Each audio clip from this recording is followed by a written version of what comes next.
Hello everyone, John Frost with Topspin Tennis. I had a subscriber that asked, what is the difference between the way Oscar Wagner teaches the one-hand backhand and the way I teach it? You're going to want to watch the video. I have two golden nuggets you're going to want to make sure you see. Enjoy the video.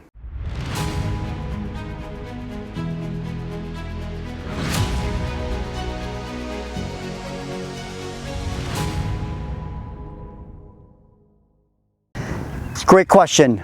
How do Oscar and I vary on the way we teach the one-hand backhand? And my simple answer is we don't.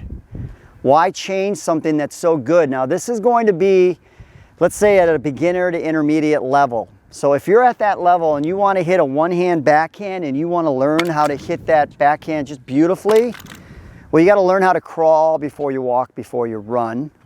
Let's show you how to crawl first and learn how to hit that one-hand backhand. Basically what Oscar does and teaches, and the way I teach a beginner, is we show this cap to the ball. So we've got the incoming ball, we got the Topspin Pro.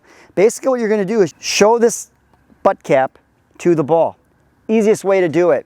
I've got a silicone wedding ring here. Here's a really easy way to teach it so that the face is square. So show that cap to the ball, and I really just use that left hand to find it. But put that ring on top. That's going to teach the student on how to keep that face square or slightly closed, even if it's slightly closed a little bit. But what a great way to learn how to square up that face. Got to put that ring back on. I want my wife questioning me when I get home. Where is your ring? What? Tap to the ball, and if racket's on edge, and basically what we're going to do is we're going to try to almost find the ball with the back of the hand.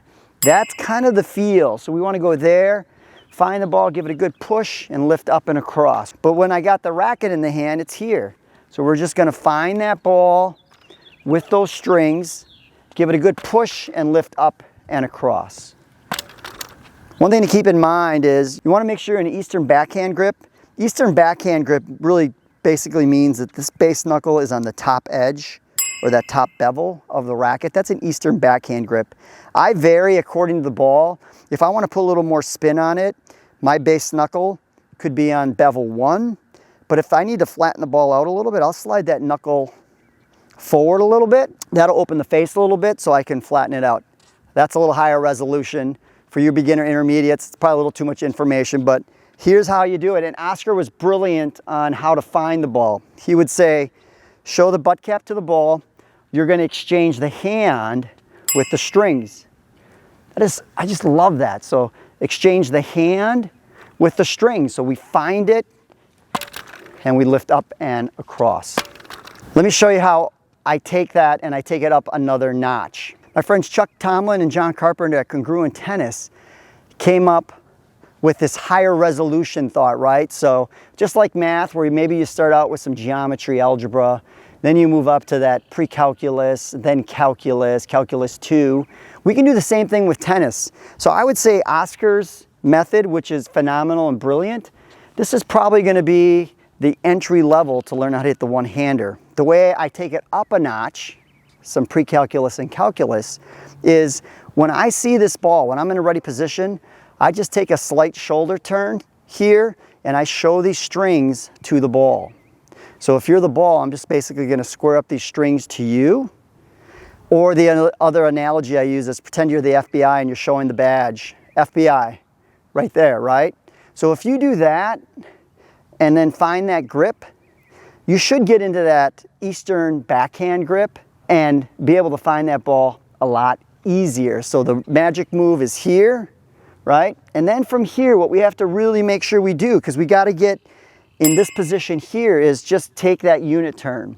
And when you are taking that unit turn properly, you should be able to see my shoulder blade. So we show the badge. That's where I'm going to kind of find that grip. I start finding that grip right here. Take that unit turn.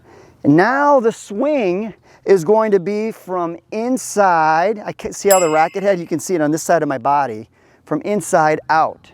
Especially if you have time. So if you have time, you're in a good rally ball position, we want to get here.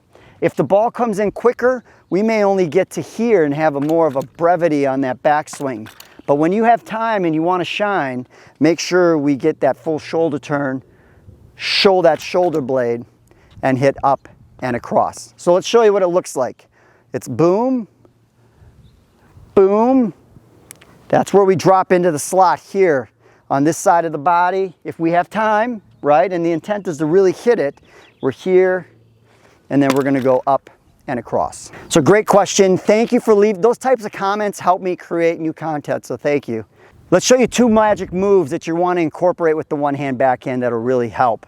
Magic move number 1 to think about is once we turn and we're in that loading position, once you find that ball, we're going to compress and lift up and across. But what you want to think is air out the armpit. So you want to make sure you're really airing this out. I almost feel like I'm going to throw a frisbee. I'm going up like this upward trajectory. So I almost feel like I'm throwing a frisbee and we air out that armpit. That's magic move number 1. Magic move number 2 is make sure you honor this left hand. So when we rotate and we go to that ball, this is a bilateral movement. So as this hand goes forward, this hand here, this arm moves opposite. So it's here and here. So honor that hand. What we see some players do is that hand will open up like too much, or it doesn't really do anything. You almost want to feel like your shoulder blades are going to touch in the back here. And that is an Oscar Wagner tip that I absolutely love. So there you have it. I hope you enjoyed it. Do you realize 80% of you that watch these videos are not subscribers to this channel? Do me a favor, help the algorithm out. Hit that like button, that subscribe button, and that notification bell. Thank you so much for your support. Take care. I know that I have a Topspin newsletter, and if you subscribe to it, you're gonna get my next gen forehand blueprints. Click the link below, throw in your email address, you get access to the newsletter, which I send out every month, and you're gonna get the next gen forehand blueprint. 10 pages of quality information. Enjoy.